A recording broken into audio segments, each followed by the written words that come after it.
ಈ ಕಾರ್ಯಕ್ರಮದ ಪ್ರಾಯೋಜಕರು Gadiyar group of companies, specialized in piling and shoring, engineering consultancy, firefighting, steel structures, real estate. Office, SIT Tower, Silicon Oasis, Dubai, UAE.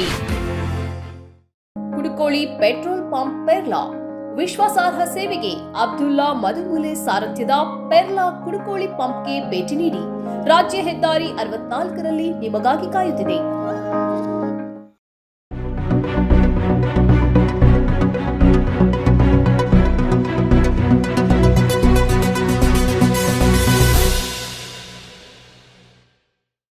ವೀಕ್ಷಕರೇ, ಸನ್ಮಾರ್ಗ ನ್ಯೂಸ್ಗೆ ಸ್ವಾಗತ. ನಾನು ಪ್ರಿಯ ಸುದೇಶ್. ಇಸ್ರೇಲ್ನ ಬಂದರು ಪಟ್ಟಣವಾದ ಇಲಾತ್ ಮತ್ತು ಕೆಂಪು ಸಮುದ್ರದಲ್ಲಿ ಸಾಗುತ್ತಿದ್ದ ಅದರ ವ್ಯಾಪಾರಿ ಹಡಗಿನ ಮೇಲೆ ಡ್ರೋನ್ ದಾಳಿ ನಡೆಸಿರುವುದಾಗಿ ಯೆಮನ್ನ ಹೂತಿಗಳು ಹೇಳಿದ್ದಾರೆ.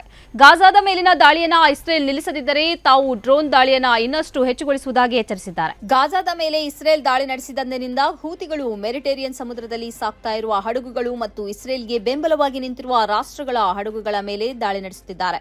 ಇತ್ತೀಚೆಗೆ ಭಾರತದ ಹಡಗಿನ ಮೇಲೆ ಕೂಡ ಡ್ರೋನ್ ದಾಳಿ ನಡೆದಿತ್ತು ಮತ್ತು ಇದರ ಹಿಂದೆ ಹೂತಿಗಳಿದ್ದಾರೆ ಎಂದು ಹೇಳಲಾಗುತ್ತಿದೆ. ಮೆಡಿಟೇರಿಯನ್ ಸಮುದ್ರದಲ್ಲಿ ಹೂತಿಗಳ ಪ್ರಾಬಲ್ಯವಿದ್ದು ಇದನ್ನು ಅಣಗಿಸುವುದಕ್ಕಾಗಿ ಅಮೆರಿಕ 10 ರಾಷ್ಟ್ರಗಳ ತಂಡವನ್ನು ಕಟ್ಟಿಕೊಂಡಿದೆ. ಹೂತಿಗಳ ಈ ದಾಳಿಯಿಂದಾಗಿ ಸಮುದ್ರ ಮಾರ್ಗದ ಮೂಲಕ ನಡೆಯುತ್ತಿರುವ ಇಸ್ರೇಲ್ನ 80% ವ್ಯಾಪಾರ ಕೂಡ ನಿಂತು ಹೋಗಿದೆ ಎಂದು ಹೇಳಲಾಗುತ್ತಿದೆ. ರಾಮ ಮಂದಿರದ ಉದ್ಘಾಟನೆಗೆ ಭರದ ಸಿದ್ಧತೆಗಳು ನಡೆಯುತ್ತಿರುವುದರ ನಡುವೆ ಪ್ರಧಾನಿ ನರೇಂದ್ರ ಮೋದಿ ಅವರ ವಿರುದ್ಧ ಬಿಜೆಪಿ ಮುಖಂಡ ಸುಬ್ರಹ್ಮಣ್ಯಂ ಸ್ವಾಮಿ ಕಟು ವಿಮರ್ಶೆಯೊಂದಿಗೆ ರಂಗಪ್ರವೇಶಿಸಿದ್ದಾರೆ. ಪ್ರಧಾನಿ ಮೋದಿ ಪತ್ನಿಯನ್ನ ತ್ಯಜಿಸಿದವರಾಗಿದ್ದು ಅಯೋಧ್ಯೆಯ ರಾಮಕ್ಷೇತ್ರದಲ್ಲಿ ಮೋದಿಯವರು ಪ್ರಾಣ ಪ್ರತಿಷ್ಠಾಪನಾ ಪೂಜೆ ನಡೆಸುವುದನ್ನು ರಾಮಭಕ್ತರು ಹೇಗೆ ಅನುಮತಿಸುತ್ತಾರೆ ಎಂದು ಪ್ರಶ್ನಿಸಿದ್ದಾರೆ. ಶ್ರೀರಾಮ ತನ್ನ ಬದುಕಿನ ಬಹುಮುಖ್ಯ ಕಾಲವನ್ನ ವ್ಯಯಿಸಿದ್ದು ಮತ್ತು ಯುದ್ಧ ಮಾಡಿದ್ದು ತನ್ನ ಪತ್ನಿ ಸೀತೆಯನ್ನ ರಕ್ಷಿಸುವುದಕ್ಕಾಗಿತ್ತು. ಆದರೆ ಮೋದಿ ತನ್ನ ಪತ್ನಿಯನ್ನ ತ್ಯಜಿಸಿರುವುದಕ್ಕಾಗಿಯೇ ಗುರುತಿಸಿಕೊಂಡಿದ್ದಾರೆ. ಹೀಗಿರುವಾಗ ಇವರು ಹೇಗೆ ಪೂಜೆ ಮಾಡಬಲ್ಲರು ಎಂದು ಸಾಮಾಜಿಕ ಜಾಲತಾಣ ಎಕ್ಸ್ನಲ್ಲಿ ಬರೆದಿರುವ ಪೋಸ್ಟ್ನಲ್ಲಿ ಸುಬ್ರಹ್ಮಣ್ಯಂ ಸ್ವಾಮಿ ಪ್ರಶ್ನಿಸಿದ್ದಾರೆ. 2024 ಜನವರಿ 22ರಂದು ಅಯೋಧ್ಯೆಯ ರಾಮ ಮಂದಿರದಲ್ಲಿ ಪ್ರತಿಷ್ಠಾ ಕಾರ್ಯಕ್ರಮ ನಡೆಯಲಿದೆ. ಪ್ರಧಾನಿ ಮೋದಿ ಸೇರಿದಂತೆ ವಿವಿಧ ರಾಜಕಾರಣಿಗಳು, ಸಿನಿಮಾ ಕ್ಷೇತ್ರದ ಸೆಲೆಬ್ರಿಟಿಗಳು ಸಹಿತ ಅನೇಕರು ಈ ಕಾರ್ಯಕ್ರಮದಲ್ಲಿ ಭಾಗವಹಿಸಲಿದ್ದಾರೆ. 2019ರ ಲೋಕಸಭಾ ಚುನಾವಣೆಯ ನಾಮಿನೇಷನ್ ಅರ್ಜಿಯಲ್ಲಿ ಪ್ರಧಾನಿ ನರೇಂದ್ರ ಮೋದಿ ಅವರು ತಾನು ಯಶೋಧ ಬೆನ್ ಅವರನ್ನ ವಿವಾಹವಾಗಿರುವುದನ್ನು ಒಪ್ಪಿಕೊಂಡಿದ್ದರು. ಬಿಜೆಪಿ ಸಂಸದ ಪ್ರತಾಪ್ ಸಿಂಹರ ವಿರುದ್ಧ ಎಫ್ಐಆರ್ ದಾಖಲಾಗಿದೆ. ಹುಣಸೂರಿನಲ್ಲಿ ನಡೆದ ಹನುಮ ಜಯಂತಿ ಕಾರ್ಯಕ್ರಮದಲ್ಲಿ ಮಾಧ್ಯಮಗಳಿಗೆ ಹೇಳಿಕೆ ಕೊಡುವಾಗ ಸೋಮಾರಿ ಸಿದ್ದ ಎಂಬ ಪದ ಬಳಕೆ ಮಾಡಿದ ಹಿನ್ನೆಲೆಯಲ್ಲಿ ಮೈಸೂರಿನ ದೇವರಾಜ್ ಪೊಲೀಸ್ ಠಾಣೆಯಲ್ಲಿ ಪ್ರತಾಪ್ ಸಿಂಹ ವಿರುದ್ಧ ಐಪಿಸಿ 504, 153 ಅಡಿಯಲ್ಲಿ ಎಫ್ಐಆರ್ ದಾಖಲಾಗಿದೆ. ಸಿಎಂ ಸಿದ್ದರಾಮಯ್ಯ ವಿರುದ್ಧ ಅವಹೇಳನಕಾರಿ ಪದ ಬಳಕೆ ಮಾಡಿರುವ ಆರೋಪ ಹಿನ್ನೆಲೆಯಲ್ಲಿ ಸಂಸದ ಪ್ರತಾಪ್ ಸಿಂಹ ಕಚೇರಿ ಮುಂದೆ ಕಾಂಗ್ರೆಸ್ ಮುಖಂಡರು, ಕಾರ್ಯಕರ್ತರು ದಿಢೀರ್ ಪ್ರತಿಭಟನೆ ನಡೆಸಿದ್ದರು. ಸಂಸದರ ಕಚೇರಿ ಮುಂದೆ ಗ್ರಾಮಾಂತರ ಅಧ್ಯಕ್ಷ ಬಿಜೆ ವಿಜಯ್ ಕುಮಾರ್, ಕೆಪಿಸಿಸಿ ವಕ್ತಾರ ಎಂ ಲಕ್ಷ್ಮಣ್ ನೇತೃತ್ವದಲ್ಲಿ ದಿಢೀರ್ ಪ್ರತಿಭಟನೆ ನಡೆಸಿ ಸಂಸದರ ವಿರುದ್ಧ ಎಫ್ಐಆರ್ ದಾಖಲಿಸುವಂತೆ ಪಟ್ಟು ಹಿಡಿದು ಟೈರ್ಗೆ ಬೆಂಕಿ ಹಚ್ಚಿ ರಸ್ತೆ ತಡೆದು ಆಕ್ರೋಶ ವ್ಯಕ್ತಪಡಿಸಿದ್ದರು. ಎಫ್ಐಆರ್ ದಾಖಲಿಸುವ ಭರವಸೆ ನೀಡಿದ ಬಳಿಕ ಕಾಂಗ್ರೆಸ್ ಮುಖಂಡರು, ಕಾರ್ಯಕರ್ತರು ಪ್ರತಿಭಟನೆಯನ್ನ ವಾಪಸ್ ಪಡೆದಿದ್ದರು. ಗ್ರಾಮಾಂತರ ಅಧ್ಯಕ್ಷ ಬಿಜೆ ವಿಜಯ್ ಕುಮಾರ್ ಹಿಂದೂ ಮತ್ತು ಮುಸ್ಲಿಂ ನಡುವೆ ಕೋಮುಗಲಭೆ ಸೃಷ್ಟಿಸಲು ನಿರಂತರ ಪ್ರಯತ್ನ ನಡೆಯುತ್ತಿದೆ ಎಂದು ಲಿಖಿತ ದೂರು ನೀಡಿದ್ದಾರೆ.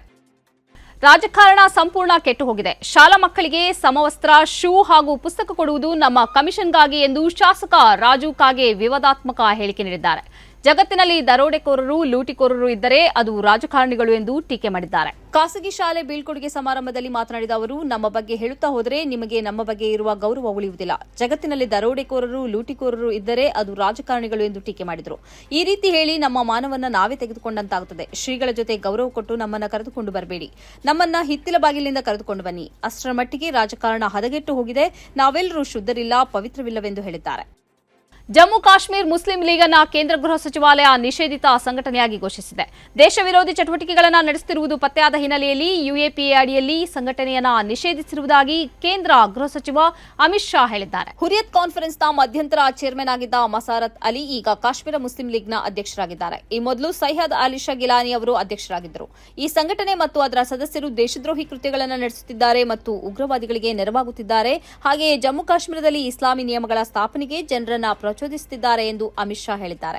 ಕಳೆದ 13 ವರ್ಷಗಳಿಂದ ಈ ಮಸಾರತ್ ಅಲಿ ಜೈಲಿನಲ್ಲಿದ್ದಾರೆ. 2010ರಲ್ಲಿ ಕಾಶ್ಮೀರದಲ್ಲಿ ಏರ್ಪಡಿಸಿದ ಬಹುದೊಡ್ಡ ಪ್ರತಿಭಟನೆಯ ಬಳಿಕ ಅವರನ್ನು ಕಾಶ್ಮೀರ್ ಪಬ್ಲಿಕ್ ಸೇಫ್ಟಿ ಆಕ್ಟ್ನ ಅಡಿಯಲ್ಲಿ ಬಂಧಿಸಲಾಗಿತ್ತು. ಆಸ್ಟ್ರೇಲಿಯಾದ ಕ್ರಿಕೆಟಿಗ ಉಸ್ಮಾನ್ ಖ್ವಾಜಾ ಮತ್ತೊಮ್ಮೆ ಸುದ್ದಿಯಾಗಿದ್ದಾರೆ.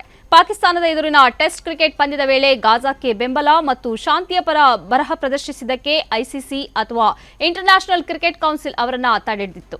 ಇದೀಗ ಅವರು ತನ್ನದೇ ತಂಡದ ಲ್ಯಾಬು ಶ್ಯಾಮೆ ಮತ್ತು ಸೌತ್ ಆಫ್ರಿಕಾ ತಂಡದ ಕೇಶವ್ ಮಹಾರಾಜರನ್ನ ತೋರಿಸಿ ಐಸಿಸಿಯ ಕಾಲೆಳೆದಿದ್ದಾರೆ. ಡಿಸೆಂಬರ್ 26ರಂದು ಪ್ರಾರಂಭವಾದ ಬಾಕ್ಸಿಂಗ್ ಡೇ ಟೆಸ್ಟ್ನಲ್ಲಿ ತನ್ನ ಶೂ ಮತ್ತು ಬ್ಯಾಟ್ನಲ್ಲಿ ಪಾರಿವಾಳ ಮತ್ತು ಆಲಿವ್ ಎಲೆಗಳ ಚಿತ್ರಗಳನ್ನು ಪ್ರದರ್ಶಿಸಲು ಕ್ವಾಜಾ ಐಸಿಸಿಯ ಅನುಮತಿ ಕೇಳಿದ್ದರು.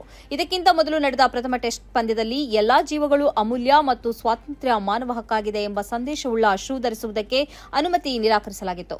ಆ ಬಳಿಕ ತನ್ನ ತೋಳಿಗೆ ಕಪ್ಪು ಪಟ್ಟಿಯನ್ನು ಧರಿಸಿ ಕ್ವಾಜಾ ಆಡಿದ್ದರು. ಇದನ್ನು ಐಸಿಸಿ ಪ್ರಶ್ನಿಸಿತ್ತು. ಆ ಬಳಿಕ ಅವರು ಪಾರಿವಾಳ ಮತ್ತು ಆಲಿವ್ ಎಲೆಗಳ ಚಿತ್ರವುಳ್ಳ ಶೂ ಧರಿಸಿ ಆಡಲು ಅನುಮತಿ ಕೋರಿದರು. ಆದರೆ ಅದನ್ನು ಕೂಡ ನಿರಾಕರಿಸಲಾಗಿತ್ತು.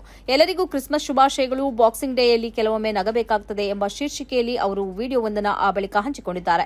ತನ್ನ ಗೆಳೆಯ ಲ್ಯಾಬು ಶ್ಯಾಮೆ ಅವರು ಬ್ಯಾಟ್ನಲ್ಲಿ ಬೈಬಲ್ನ ವಾಕ್ಯ ಮತ್ತು ದಕ್ಷಿಣ ಆಫ್ರಿಕಾದ ಕೇಶವ್ ಮಹಾರಾಜ್ ಅವರ ಬ್ಯಾಟ್ನಲ್ಲಿ ಓಂ ಚಿಹ್ನೆ ಇರುವುದನ್ನು ತೋರಿಸುವ ವಿಡಿಯೋವನ್ನು ಅವರು ಹಂಚಿಕೊಂಡಿದ್ದು ಐಸಿಸಿಯ ದ್ವಂದ್ವ ನಿಲುವನ್ನು ಈ ಮೂಲಕ ಪ್ರಶ್ನಿಸಿದ್ದಾರೆ. ಆಸ್ಟ್ರೇಲಿಯಾದ ಕ್ಯಾಪ್ಟನ್ ಪ್ಯಾಟ್ ಕಮಿನ್ಸ್ ಅವರು ಕ್ವಾಜಾರನ್ನ ಬೆಂಬಲಿಸಿದ್ದಾರೆ. ಕಾಂಗ್ರೆಸ್ ನಾಯಕ ರಾಹುಲ್ ಗಾಂಧಿ ದೇಶದ ಪ್ರಮುಖ ಕುಸ್ತಿಪಟುಗಳನ್ನು ಭೇಟಿಯಾಗಿದ್ದಾರೆ. ನವದೆಹಲಿ, ಹರಿಯಾಣದ ಜಜ್ಜರ್ ಜಿಲ್ಲೆಯಲ್ಲಿ ಒಲಿಂಪಿಕ್ನಲ್ಲಿ ಕಂಚು ವಿಜೇತ ಬಜರಂಗ್ ಪುನಿಯಾ ಸೇರಿ ಹಲವರನ್ನ ಭೇಟಿಯಾಗಿ ಪ್ರತಿಭಟನೆಗೆ ಸಾಥ್ ನೀಡಿದ್ದಾರೆ. ಕುಸ್ತಿಪಟುಗಳಾದ ದೀಪಕ್ ಪುನಿಯಾ, ಬಜರಂಗ್ ಪುನಿಯಾ ಸೇರಿ ಹಲವರನ್ನ ರಾಹುಲ್ ಗಾಂಧಿ ಭೇಟಿಯಾಗಿರುವ ಫೋಟೋ ವೈರಲ್ ಆಗಿದೆ. WFIನಲ್ಲಿ ಇತ್ತೀಚೆಗೆ ಚುನಾವಣೆ ನಡೆದಿತ್ತು. ಈ ಎಲೆಕ್ಷನ್ನಲ್ಲಿ ಹಿಂದಿನ ಕಳಂಕಿತ ಅಧ್ಯಕ್ಷ ಬ್ರಿಜ್ಭೂಷಣ್ ಸಿಂಗ್ರ ಆಪ್ತ ಸಂಜಯ್ ಸಿಂಗ್ ಆಯ್ಕೆಯಾಗಿದ್ದಾರೆ. ಬ್ರಿಜ್ಭೂಷಣ್ ವಿರುದ್ಧ ಮಹಿಳಾ ಕುಸ್ತಿಪಟುಗಳ ಮೇಲೆ ಲೈಂಗಿಕ ಕಿರುಕುಳ ಆರೋಪ ಇದೆ. ಅವರ ತಲೆದಂಡ ಬಳಿಕ ನಡೆದ ಚುನಾವಣೆಯಲ್ಲಿ ಬ್ರಿಜ್ಭೂಷಣ್ ಆಪ್ತ ಸಂಜಯ್ ಸಿಂಗ್ ಆಯ್ಕೆಯಾಗಿರುವುದು ಕುಸ್ತಿಪಟುಗಳ ಅಸಮಾಧಾನಕ್ಕೆ ಕಾರಣವಾಗಿದೆ. ಸದ್ಯ ಭಾರತ ಸರ್ಕಾರ WFIಗೆ ಆಯ್ಕೆಯಾಗಿರುವ ನೂತನ ಸದಸ್ಯರನ್ನ ಅಮಾನತಿನಲ್ಲಿಟ್ಟಿದೆ. ಈ ಎಲ್ಲ ಬೆಳವಣಿಗೆಗಳ ಮಧ್ಯೆ ದೇಶದ ಕುಸ್ತಿಪಟುಗಳು ಭಾರತ ಸರ್ಕಾರ ನೀಡಿರುವ ಪ್ರಶಸ್ತಿಗಳನ್ನು ವಾಪಸ್ ಮಾಡುತ್ತಿದ್ದಾರೆ. ಕಾಂಗ್ರೆಸ್ ನಾಯಕ ರಾಹುಲ್ ಗಾಂಧಿ ಜನವರಿ 14ರಿಂದ ತಮ್ಮ 2ನೇ ಹಂತದ ಯಾತ್ರೆಯನ್ನು ಆರಂಭಿಸಲಿದ್ದಾರೆ. ಮಣಿಪುರದಿಂದ ಮುಂಬೈವರೆಗೆ 6200 ಕಿಲೋಮೀಟರ್ ಉದ್ದದ ಮಾರ್ಗದಲ್ಲಿ ಭಾರತ್ ನ್ಯಾಯ ಯಾತ್ರೆಯನ್ನ ರಾಹುಲ್ ಗಾಂಧಿ ನಡೆಸಲಿದ್ದಾರೆ. ಜನರ ಗಾಯಗಳನ್ನು ಶಮನ ಮಾಡುವ ಪ್ರಕ್ರಿಯೆಯೊಂದಿಗೆ ಯಾತ್ರೆ ಆರಂಭಿಸಲು ಬಯಸಿದೆ ಎಂದು ಕಾಂಗ್ರೆಸ್ ಹೇಳಿದೆ. ಕನ್ಯಾಕುಮಾರಿಯಿಂದ ಕಾಶ್ಮೀರದವರೆಗೆ 5 ತಿಂಗಳ ಕಾಲ ಪಾದಯಾತ್ರೆ ನಡೆಸಲಾಗಿತ್ತು. ಕರ್ನಾಟಕ ಮತ್ತು ತೆಲಂಗಾಣ ರಾಜ್ಯಗಳಲ್ಲಿನ ಪಕ್ಷದ ಗೆಲುವಿಗೆ ಭಾರತ ಐಕ್ಯತಾ ಯಾತ್ರೆ ಕಾರಣ ಎಂದು ಕಾಂಗ್ರೆಸ್ ಹೇಳಿಕೊಂಡಿತ್ತು. ಈಗ ಲೋಕಸಭೆ ಚುನಾವಣೆ ಸಮೀಪಿಸುತ್ತಿರುವ ಸಂದರ್ಭದಲ್ಲಿ ಪೂರ್ವ ಪಶ್ಚಿಮ ಯಾತ್ರೆಯು ಗಮನ ಸೆಳೆದಿದೆ. ಮಣಿಪುರ, ನಾಗಾಲ್ಯಾಂಡ್, ಅಸ್ಸಾಂ, ಮೇಘಾಲಯ, ಪಶ್ಚಿಮ ಬಂಗಾಳ, ಬಿಹಾರ, ಒಡಿಶಾ, ಛತ್ತೀಸ್ಗಢ, ಉತ್ತರ ಪ್ರದೇಶ, ಮಧ್ಯಪ್ರದೇಶ, ರಾಜಸ್ಥಾನ್, ಗುಜರಾತ್ ಮತ್ತು ಮಹಾರಾಷ್ಟ್ರ ಸೇರಿದಂತೆ 14 ರಾಜ್ಯಗಳ 85ಕ್ಕೂ ಹೆಚ್ಚು ಜಿಲ್ಲೆಗಳಲ್ಲಿ ಭಾರತ್ ನ್ಯಾಯ ಯಾತ್ರೆ ಸಾಗಲಿದೆ ಎಂದು ಕಾಂಗ್ರೆಸ್ ತಿಳಿಸಿದೆ. ಜನರ ಗಾಯಗಳನ್ನು ಶಮನ ಮಾಡುವುದು ಹಿಂಸಾಚಾರ ಪೀಡಿತ ಮಣಿಪುರದಿಂದ ಯಾತ್ರೆ ಆರಂಭಿಸುತ್ತಿರುವುದರ ಉದ್ದೇಶ ಎಂದು ಕಾಂಗ್ರೆಸ್ ಹೇಳಿದೆ. ಇದು ಈ ಹೊತ್ತಿನ ಸುದ್ದಿ ಸಂಚಯ. ನಿರಂತರವಾಗಿ ನೋಡ್ತಾ ಇರಿ ಸನ್ಮಾರ್ಗ ನ್ಯೂಸ್. ಸುದ್ದಿಗಳ ಸಂತೆಯಲ್ಲಿ ಸತ್ಯದ ಮೊಂಬತ್ತಿ. ಇಂತಹ ಹಲವು ಸುದ್ದಿ ಮಾಹಿತಿ ವಿಶ್ಲೇಷಣೆಗಾಗಿ ಸನ್ಮಾರ್ಗ ನ್ಯೂಸ್ ಸಬ್ಸ್ಕ್ರೈಬ್ ಮಾಡಿ. ನಿರಂತರ ನೋಟಿಫಿಕೇಶನ್ ಪಡೆಯಲು ಬೆಲ್ ಐಕಾನ್ ಒತ್ತಲು ಮರೆಯದಿರಿ.